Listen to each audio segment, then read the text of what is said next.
I hate to be the bearer of bad news, but statistically speaking, the average person is lied to 200 times a day or 12 times every hour. Now, aside from the fact that it's pretty terrible that we're spending most of our days being lied to by other people, this causes a huge problem in the world of persuasion, because if you're trying to persuade someone who's lying to you, your odds of actually getting through to them and getting what you want begin to decrease every single time they tell you a lie. Well, sit down and stay tuned, because in this video, I'm going to share with you the first step in my 5-step process for detecting deception. Let's go.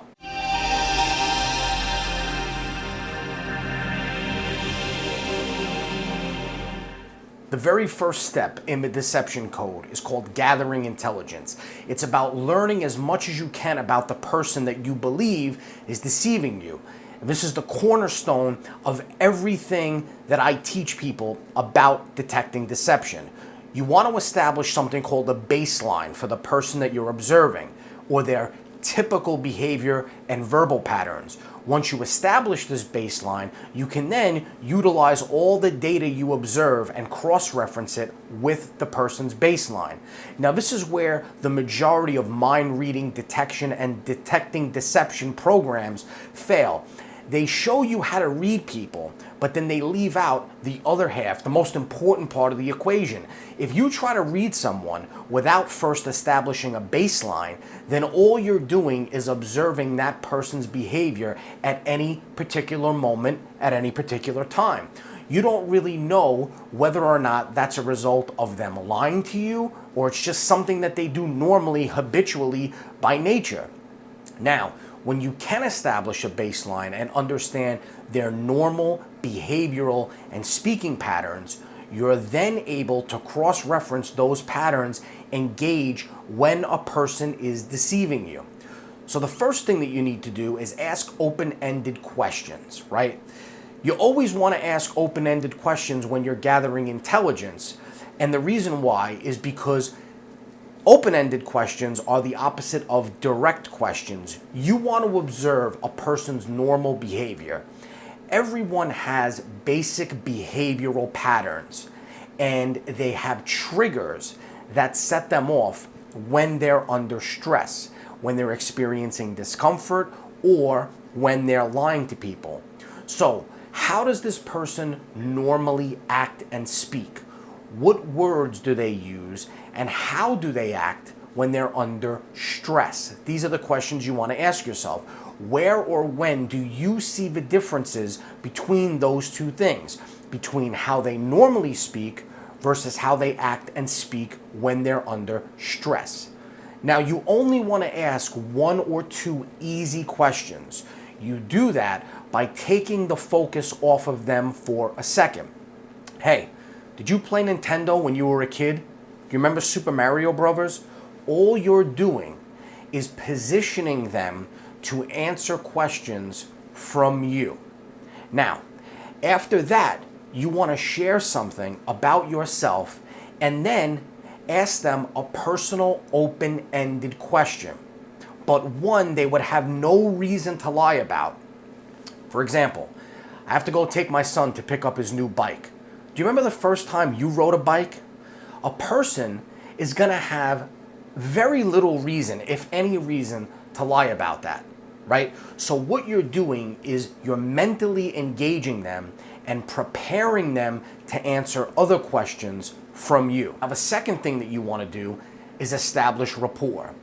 One of the most important things you can do to successfully gather intelligence, and this is something that we're going to talk about all the time in the world of influence and persuasion, is to establish rapport with someone else. What you want to do is develop that connection with someone, that magical connection that brings the two of you together, right? So you want to make them feel comfortable. And there's a reason why you want to make them feel comfortable, and it's a very important one. It's because comfort leads to honesty, and discomfort leads to dishonesty. Now, granted, if all the key indicators are there, this person is already lying or being dishonest with you, then really it's not enough to say that if you make the person comfortable, then they're going to then suddenly be honest with you. But when trying to gather intelligence from the other person, it's very important that you make that person feel comfortable, because the likelihood of them being more honest with you is a lot higher when they feel comfortable. You see, when they feel uncomfortable, the likelihood of them lying more or becoming more deceptive is going to increase. Number 3, use welcoming body language. So start by using steady but non-threatening eye contact with the person. In Western culture, this is done around 60% of the time. In Eastern culture, it's a little less. Don't use what I refer to as serial killer eye contact. Don't stare into someone's eyes like this, because that's going to cause discomfort, which is going to lead to more deception and more dishonesty. You want to look into their eyes with a welcoming look so that they don't feel threatened. Number 4, uncross your arms, legs, and hands. Uncrossed arms and legs are considered welcoming body language.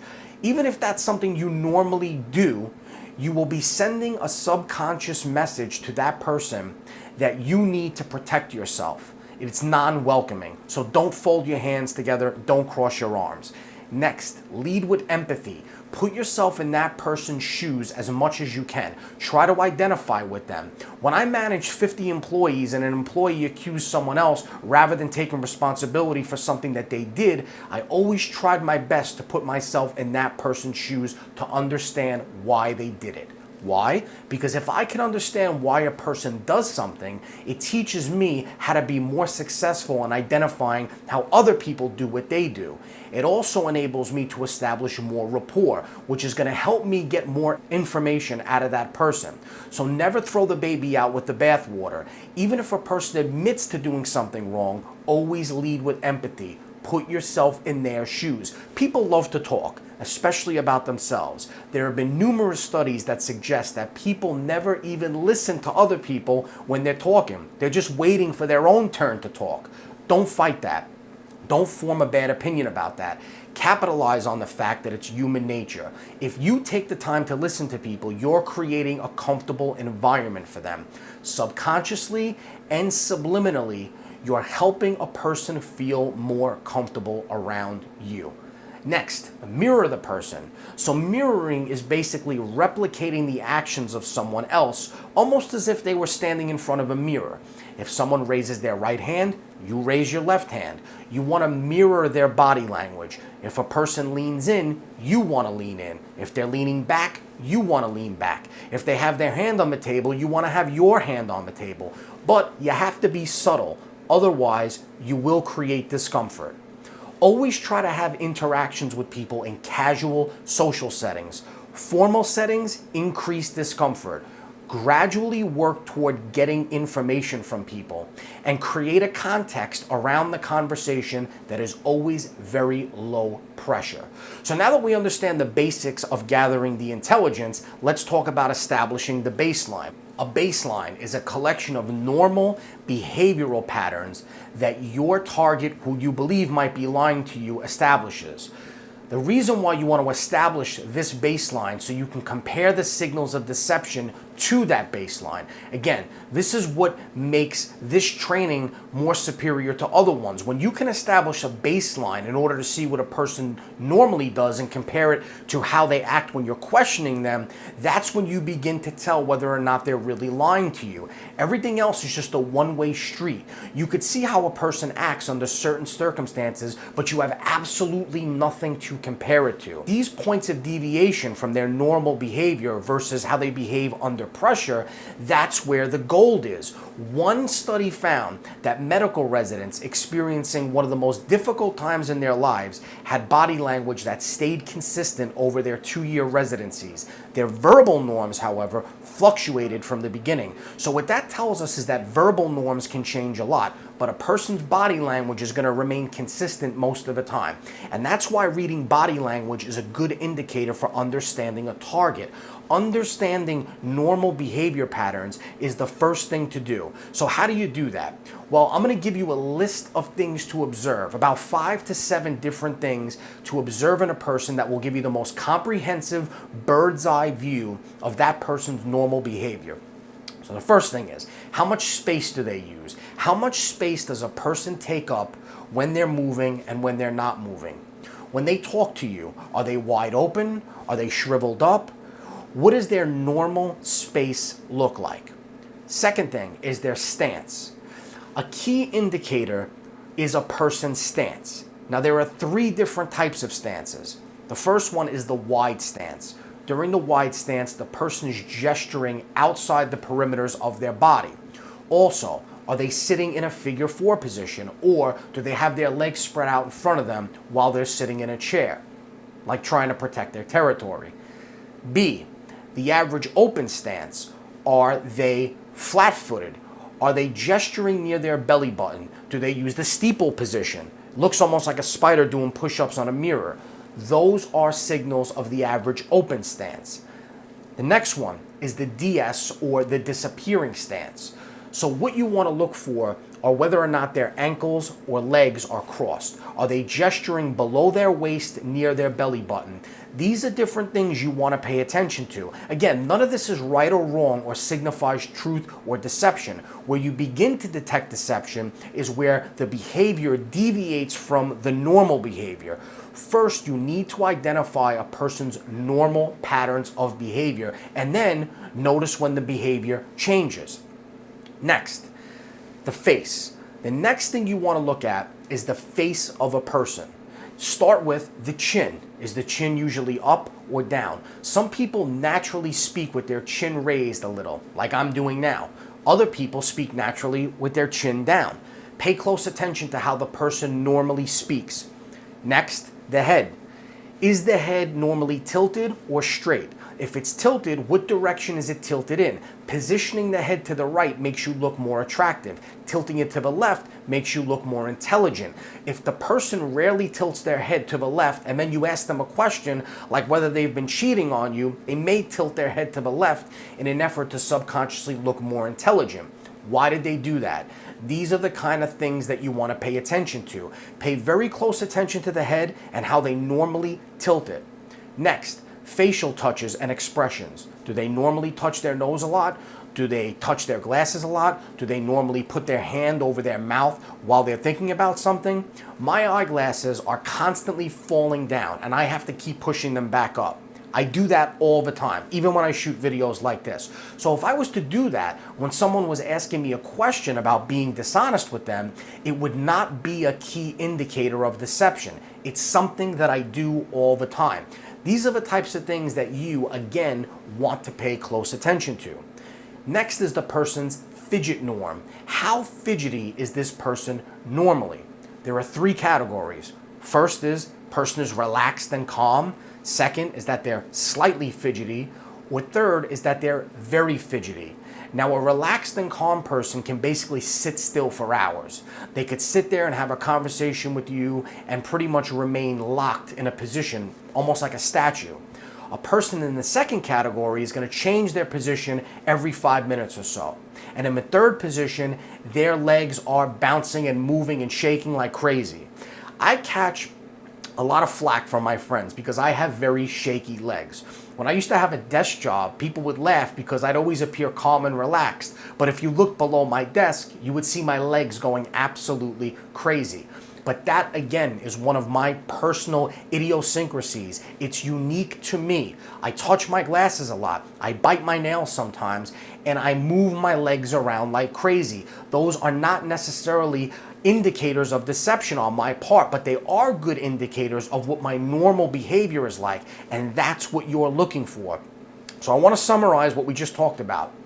We've looked at how much space a person takes up, the kind of stance they usually use. We looked at their face and their mannerisms. We talked about fidgeting norms and how people move around. So now you want to look at their verbal norms. There are 3 categories of verbal norms: soft, medium, and loud. Verbal norms are pretty self-explanatory. A person with a soft verbal norm is going to speak very quietly and calmly, almost like Michael Jackson. You might have to lean toward them in order to hear what they're saying. Second category is a medium verbal norm. That's what you hear in a normal type of conversation with someone you can comfortably hear. The third category is the loud verbal norm. This is where the person speaks in a loud voice, which a lot of us New Yorkers do. You may feel like leaning back from this person a little bit because the voice can become a little bit overwhelming. Next thing you want to pay attention to is their pitch. The pitch of the person's voice is very important. Is it a low bass voice? Is it medium, which is how a newscaster would speak in a clear, understandable way? Or is it high and shrieking a little bit? People speak the same way most of the time. If a person normally speaks loudly or with a medium tone and you ask them questions like where they were last night, should they then talk in a high-pitched voice? That's a deviation. Now you've identified a key indicator of possible deception. Next is the speed of the voice, right? So another thing you want to look at is how fast or slow a person speaks. Some people speak slowly, like people from the South.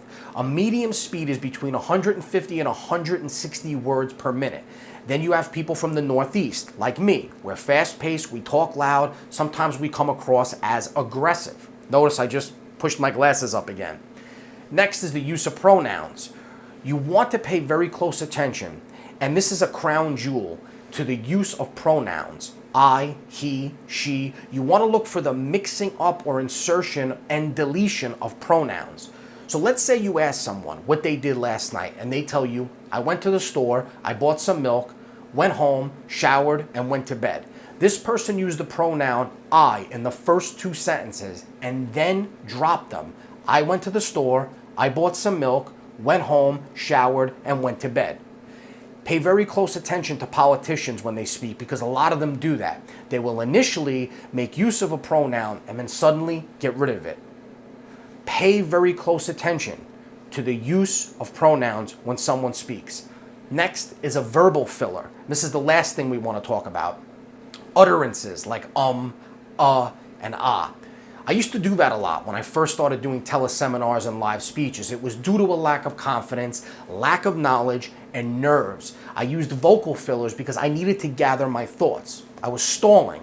As I became more comfortable with public speaking, especially as it pertained to my subject area, I gained more confidence and I lost the verbal fillers. I made it my business to get rid of them. I was on a teleconference once with a colleague of mine.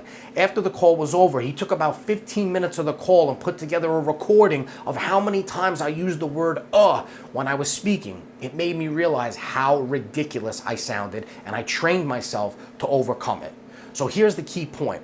If a person normally does that, and once you begin to question them, the verbal fillers begin to dissipate, that's a possible indicator of deception. But on the other hand, if they don't typically use verbal fillers and then they increase once you begin to question them, that's also a key indication of deception.